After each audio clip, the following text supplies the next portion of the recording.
பர்திமேயு சுவிசேஷ ஊழியங்கள் வழங்கும் நற்செய்தி நேரம். தேவ செய்தி பாஸ்டர் ஆர். அகஸ்டின். இந்த நாளில் உங்களோடு பேசி வருகிறேன். யார் பிரவேசிப்பாங்க, பிரவேசிக்க கூட முடியாது. ஏன்னா அதுக்கு ஒரு கூட்டத்தை சொல்லிட்டார். ஜீவ புஸ்தகத்தில் பெயர் எழுதப்பட்டிருக்கிறவங்க யாருடைய பேர்லாம் அந்த ஜீவ புஸ்தகத்தில் என்ன செய்தோ இருக்குதோ அவங்கள என்ன செய்வாங்க, பிரவேசிப்பாங்க. அப்போது ஜீவ புஸ்தகத்தில் பேர் எழுதப்படாதவங்கன்னு சொல்லலை. அதுக்கு ஒரு 3 குவாலிஃபிகேஷன் கொடுத்துருக்கார். என்னென்னது?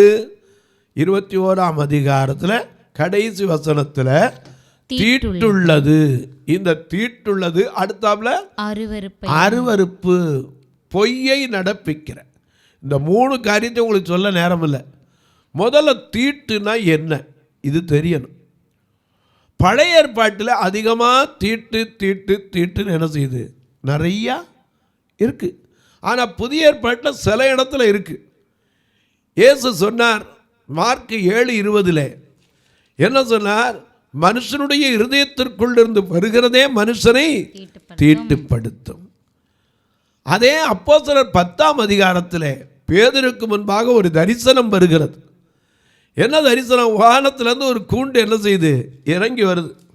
அதில் சகலவிதமான பறவைகள் எல்லாம் இருக்குது. பேதுரு சொன்னார், நீ அடித்து என்ன செய்ய புசினார். அதுக்கு அவர் என்ன சொன்னாரு? அதற்கு பேதுரு, அப்படியல்ல ஆண்டவரே, தீட்டும் அசுத்தமுமா இருக்கிற யாதொன்றையும் நான் ஒரு காலம் புசித்ததில்லை என்றான். ஆமென். எனக்கு அன்பானவர்களே, கத்த தீட்டுன்னு சொல்றதுக்கு நமக்கு அதிகாரம் இல்லை. ஆனா தீட்டுள்ளது என்ன என்று வேதத்தில் சில காரியங்கள் இருக்கிறது.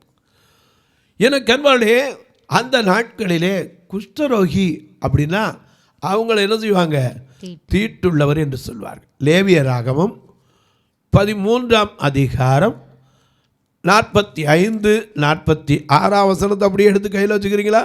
அப்படி எல்லாரும் எடுத்து வச்சு தேடி எடுக்கிற வரைக்கும். லேவியராகமம் 13ஆம் அதிகாரம் 45-46 வசனம். அப்படி எல்லாரும் எடுக்கிற வரைக்கும் நீங்களும் நானும் பாடுமா?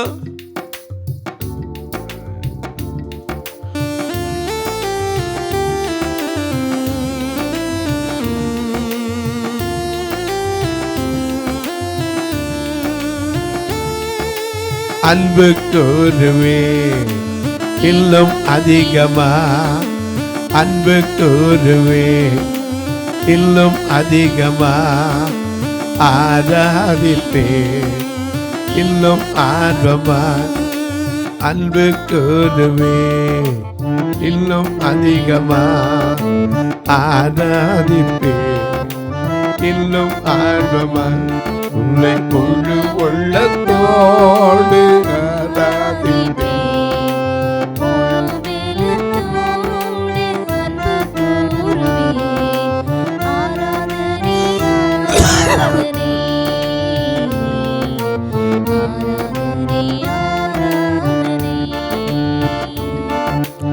ஆராதனை ஆராதனை ஆராதனை ஆராதனை.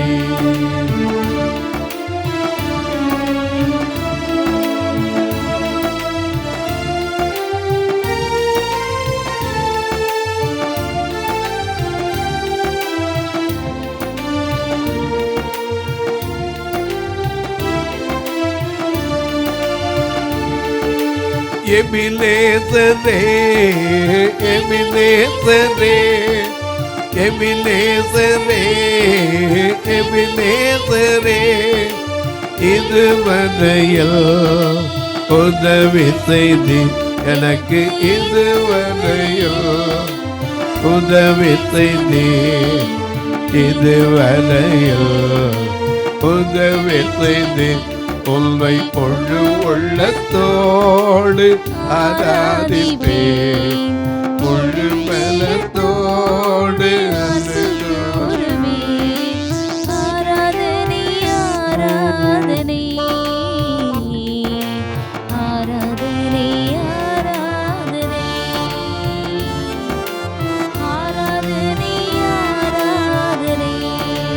ஆஹா, ஆராதனை ஆராதனை.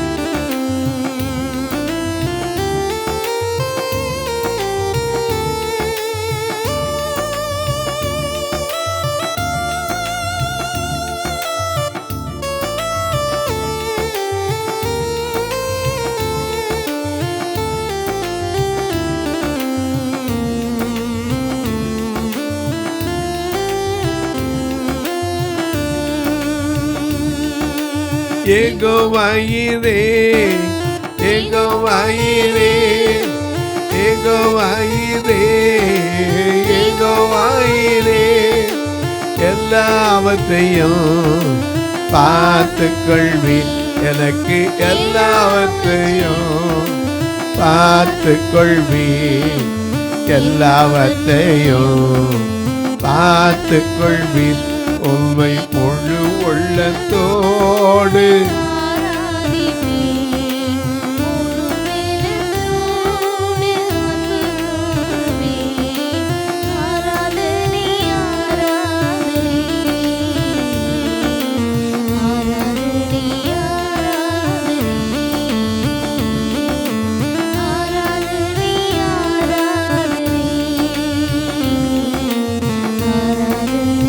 ஆராதனை எல்லாம் எடுத்திருப்பீங்க. இப்போ வாசிக்க சொல்லட்டா, லேவியராகமம் 13ஆம் அதிகாரம் 45, 46 வசனம். அந்த வியாதி உண்டாயிருக்கிற குஷ்டரோகி, அந்த வியாதி உண்டாயிருக்கிற குஷ்டரோகி வஸ்திரம் கிழிந்தவனாயும், எப்படி இருக்கணுமா? வஸ்திரம் கிழிந்தவனாயும், தன் தலையை மூடாதவனாயும் தன் தலையை மூடாதவனாயும் இருந்து, அவன் தன் தாடியை மூடிக்கொண்டு, ஆனால் தாடியை மூடிக்கொண்டு, இப்படி மூடிக்கிட்டு தீட்டு தீட்டு தீட்டு என்று தீட்டு சத்தமிட என்று வேண்டும். சத்தமிட வேண்டும். அந்த வியாதி அவனில் இருக்கும் நாள் அந்த வியாதி அவனில் இருக்கும் நாள் வரைக்கும் தீட்டுள்ளவனாக எண்ணப்பட கடவன். தீட்டுள்ளவனாக எண்ணப்பட கடவன். அவன் தீட்டுள்ளவனே. ஆமா. ஆகையால் அவன் தனியே குடியிருக்க வேண்டும். அவன் குடியிருப்பு பாளையத்துக்கு புறம்பே இருக்க கடவன். அநேக நேரங்கள்ல இந்த மாதிரி தீட்டுள்ள வியாதி நமக்கு வந்துடக்கூடாது. வேதத்தில் பாருங்க, அவன் பாளையத்துக்கு புறம்பே உள்ள வரணும்னா கூட ஐயோ தீட்டு ஐயோ தீட்டுன்னு என்ன செய்யணும்? அலற வேண்டும். அப்படி அலறுகிற நிலைமைக்கு பேரு அதுக்கு தீட்டு. அப்போ இங்கே தீட்டுள்ளதும் அப்படிங்கிறாரே, சிலருக்கு ஏன் தீட்டு இந்த தீட்டு வந்தது தெரியுமா? வேதத்திலேருந்து சிலரை காமிக்கிறேன் பாருங்க. பெரிய ஒரு ஆள், அவனை குறித்து இன்றைக்கி பார்க்க போகிறோம்.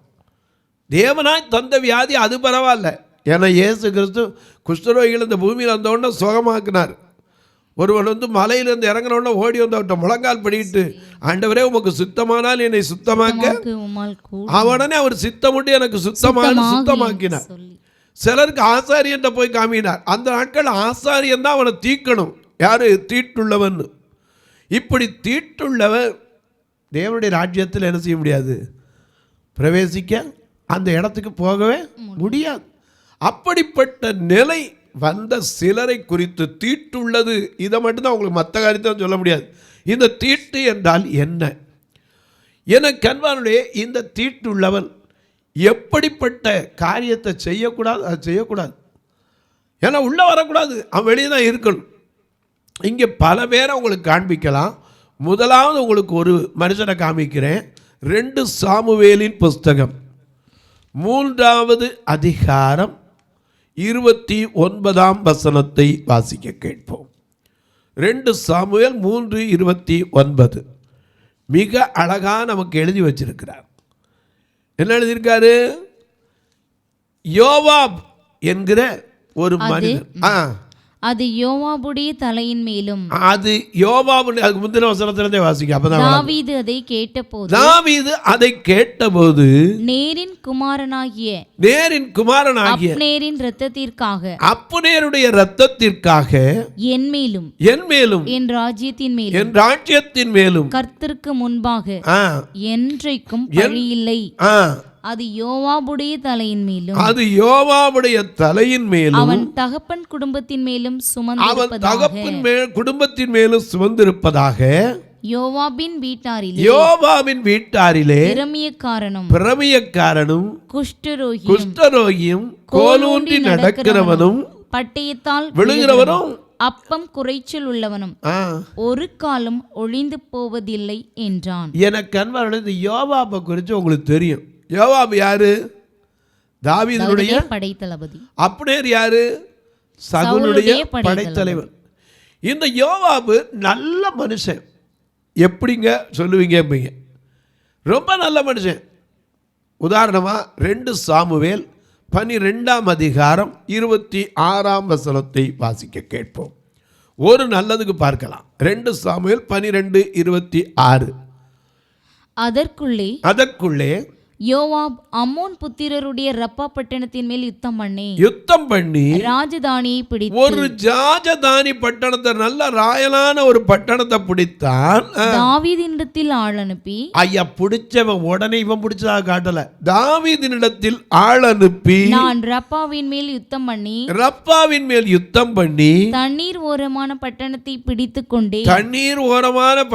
பிடித்துக் கொண்டேன். நான் பட்டணத்தை பிடிக்கிறதினால் என் பேர் வழங்கிடக்கூடாது. எனக்கு அந்த பெருமை வேண்டாம். மற்ற ஜனங்களை கூட்டிக் கொண்டு வந்து பட்டணத்தை முற்றுகை போட்டு பிடிக்க வேண்டும் என்று சொல்ல சொன்னான். அப்படியே தாவீது ஜனங்களை எல்லாம் கூட்டிக் கொண்டு வந்து ரப்பாவுக்கு போய் அதன் மேல் யுத்தம் பண்ணி அதை பிடித்தான். முதல்ல நல்லவன். ஒரு பெருமை இல்லாத மனுஷன் யாரு? யோவாப். ஏன்னா இன்னைக்கு நம்மளா இருந்தால் நான் சொல்றதுல எனக்கா விட்டு கொடுப்போமா? நான் தான் செஞ்சேன். அவன் சொன்னா எனக்கு இந்த பேர் வந்துடக்கூடாது. நான் செஞ்சேன்னு யாரும் என்ன செய்யக்கூடாது? இந்த சரித்திரத்தில் படிச்சிடக்கூடாது. ஏன்னா தாவீதுக்கு தான் அந்த கிருபை. எனக்கு அது வந்துடக்கூடாது. எப்போவுமே நல்ல குணங்கள் சில மனிதர்கள்ட்ட இருக்கத்தான் செய்யும். யோவாப் ரொம்ப நல்ல மனுஷன்.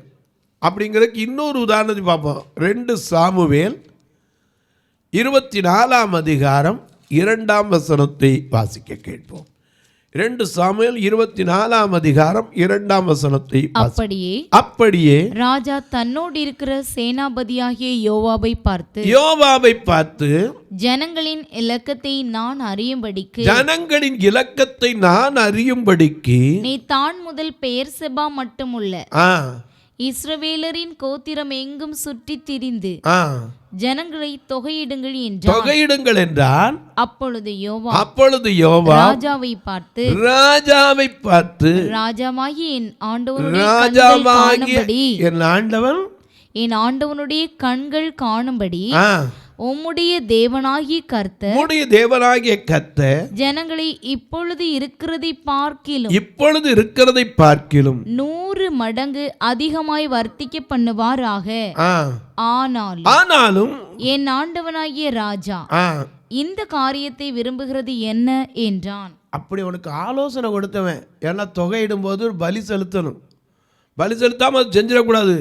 தொகையிடுறதுக்கு இந்த காரியத்தை செய்யணும். ஆனால் இதில் ராஜா என்ன செய்யலை? கேட்கல. ராஜாவின் சத்தம் எப்படி இருந்துச்சு? அதிகாரம் உள்ளதா இருந்துச்சு. ஆகையினால யோவாப் என்ன செஞ்சிட்டான்? அதுக்கப்புறம் தொகையிட ஆரம்பித்தான்.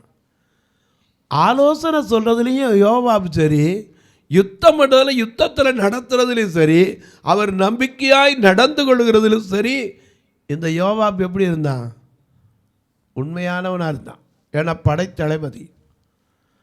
அப்படி இருந்த யோவாபை குறித்து சாலமோன் அதாவது தாவீது தன் மகனுக்கு ஒரு வார்த்தை சொல்கிறான். 1 ராஜாக்கள் 2ஆம் அதிகாரம் 4வது 5வது வசனத்தை பாருங்க. மோசேயின் நியாயப்பிரமாணத்தில் எழுதியிருக்கிறபடி நீ உன் தேவனாகிய கர்த்தருடைய கட்டளைகளையும் கற்பனைகளையும் நியாயங்களையும் சாட்சிகளையும் கைக்கொள்ள சரி அவர் வழிகளில் நடக்கும்படிக்கு அவருடைய வழிகளில் நடக்கும்படிக்கு அவருடைய காவலை காப்பாயாக. சரி, செருயாவின் குமாரனாகிய யோவாப் இஸ்ரவேலின் 2 சேனாபதிகளாகிய நேரின் குமாரன் அப்னேருக்கும் ஏத்தேரின் குமாரன் அமாசாவுக்கும் செய்த காரியத்தினால் எனக்கு செய்த குற்றத்தை நீ அறிந்திருக்கிறாயே. அவன் அவர்களை கொன்று சமாதான காலத்திலே யுத்த காலத்து இரத்தத்தை சிந்தி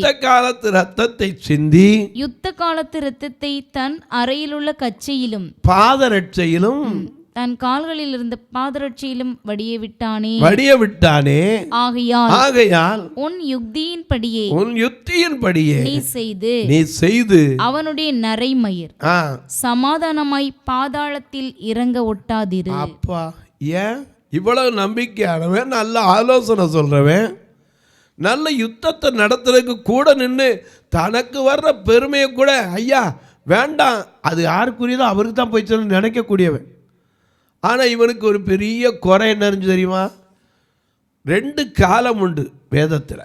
என்ன காலம்? யுத்த காலம், சமாதான காலம். சமாதான காலத்தில் யாரும் என்ன செய்யக்கூடாது? யுத்தம் பண்ணவே கூடாது. அதனால தான் தேவன் அதினதின் காலத்தில் நேர்த்தியாய் செய்திருக்கிறார் என்று பிரசங்கி எழுதியிருக்கிறார். இந்த சமாதான காலத்தில் யாரும் என்ன செய்ய மாட்டாங்க? யுத்தம் பண்ண மாட்டாங்க. அப்போ அப்னேர் ஒரு நாள் யார் வீட்டுக்கு வந்துட்டு போனா? தாவீதுனுடைய வீட்டுக்கு வந்துட்டு போனான். அது யாருக்கு அறிவிக்கப்பட்டது?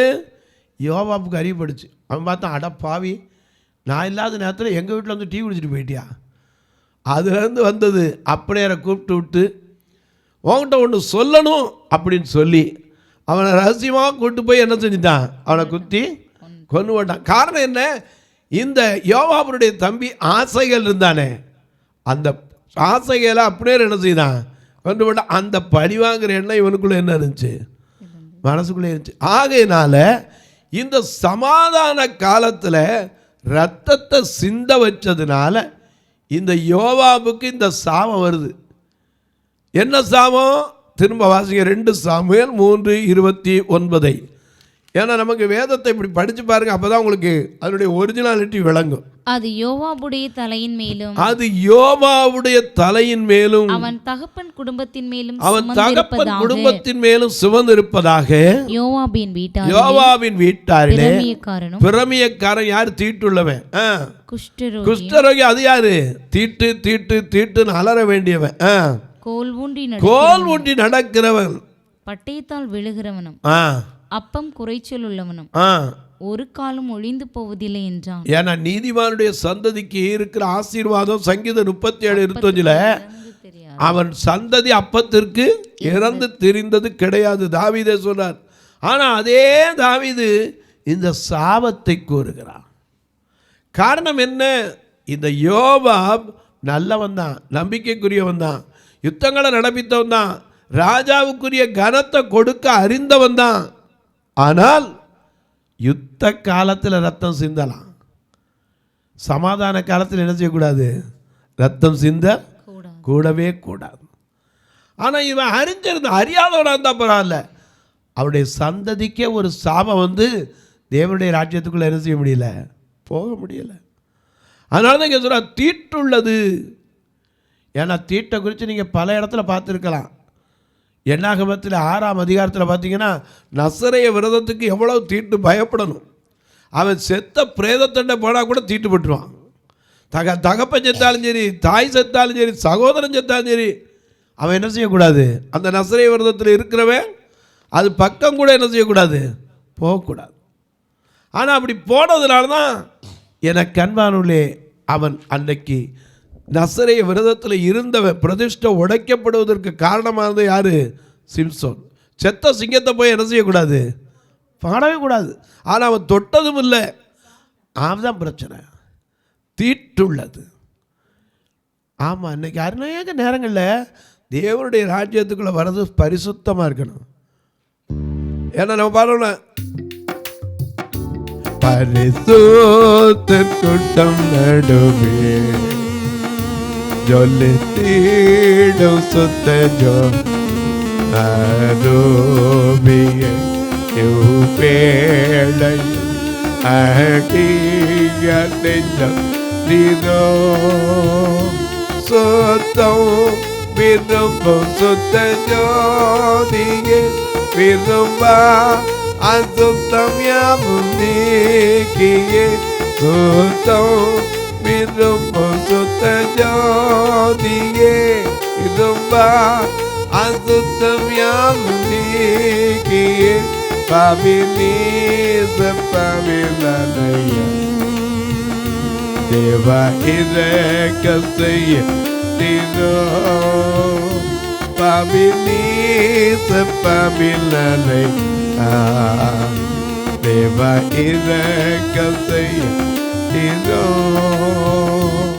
எந்த தேச எல்லை எங்கிலும் ஜெப வீரன் என்று எழுதும் பாருமே, ஜெபத்தில் இருக்கலாம். ஆனா இந்த யோவாபு நல்ல மனுஷன், சமாதான காலம். நம்பிக்கை துரோகம் பண்ணவன் யாரு? யோவாபு. ஏன்னா நம்பி வந்தவன் யாரு? அப்னேர். ஒன்று பேசணுன்னு என்ன செஞ்சான்? கூப்பிட்டோன்னு வந்தான். ஏன்னா அவனுக்கு தெரியும் இந்த சமாதான காலத்தில் என்ன இருக்கக்கூடாது, யுத்தம் இருக்காது. ஆனால் அவனுடைய ரத்தத்தை கச்சையிலையும் பாத ரட்சையிலையும் வடிய விட்டதுனால ஒரு சாபம் வருது இவனுடைய சந்ததிக்கு. இன்னைக்கு நம்முடைய சந்ததி தேவனுடைய ராஜ்யத்தில் பிரவேசிக்க கூடாதபடிக்கு நாம் தீட்டுள்ளவர்களாய் போய்விடக்கூடாது, அருவருப்புள்ளவர்களாய் மாறிவிடக்கூடாது, பொய்யை நடப்பிக்கிறவளா போயிடக்கூடாது. நம்முடைய பேர் எங்கே இருக்கணும்? ஜீவ புஸ்தகத்தில் இருக்கணும். இன்னைக்கு அநேக நேரங்கள் அதான் நமக்கு தெரியல. எனக்கு அன்பான வேதத்தில் அநேக தங்களுடைய சந்ததிக்கு ஆசீர்வாதத்தை வச்சுட்டு போனான்னு இல்லையா, சாபத்தை வச்சுட்டு போனான். இந்த யோவாப் செஞ்சதுனால அவருடைய சந்ததிக்கு பெரிய சாபம் என்ன வருது? ஏன்னா தாவீதின் குடும்பத்துக்கும் சவுலின் குடும்பத்துக்கும் 2 சாமுவேல் 3ஆம் அதிகாரத்தில் யுத்தம் நெடுநாள் நடந்தது. தாவீது வர வர பலத்து கொண்டு போனான், சவுல் என்ன செஞ்சான்? பலவீனப்பட்டான். காரணம் என்ன? எனக்கு அன்பானவர்களே, அநேக நேரங்களில் நல்ல கர்த்தர் யுத்தத்தில் துணை நின்றார். ஆனால் இவர் செஞ்ச தவறான கண்ணோட்டம் என்ன தெரியுமா? துரோகம். ஏசாயா 33:1 சொல்லுகிறது, கொள்ளையிடப்படாதிருந்தும் கொள்ளையிடுகிறவனும் துரோகம் பண்ணாதவர்களுக்கு துரோகம் பண்ணுகிறவர்களுக்கும் ஐயோ, நீ கொள்ளையிட்டு முடிந்த பின் கொள்ளையிடப்படுவாய், நீ துரோகம் பண்ணி தீர்ந்த பின்பு உனக்கு துரோகம் செய்வார்கள். பெரிய துரோகம் பண்ணாலையோ பெரிய சாபம் வந்துச்சு. ஏன்னா வேதம் சொல்லுது, காரணம் இல்லாமல் இட்ட சாபம். நீதிமொழிகள் 26:2 வாசிக்கிறோம், அடைக்கலான் குருவி அலைந்து போகிறது போல, தகவிலான் குருவி பறந்து போகிறது போல, காரணம் இல்லாமல் இட்ட சாபம் தங்காது. அதனால தான் காயின் கேட்குறான், ஐயோ எனக்கிட்ட தண்டனை ரொம்ப அதிகம், சாபம்னா. கண்டுபிடிக்கிற என்ன பண்ணுவான? காயினுக்கு ஒரு பாதுகாப்பை வைத்தார். காயினை தொடுகிற மேலே எத்தனை பழி சுமருனாரு? 70 பழி.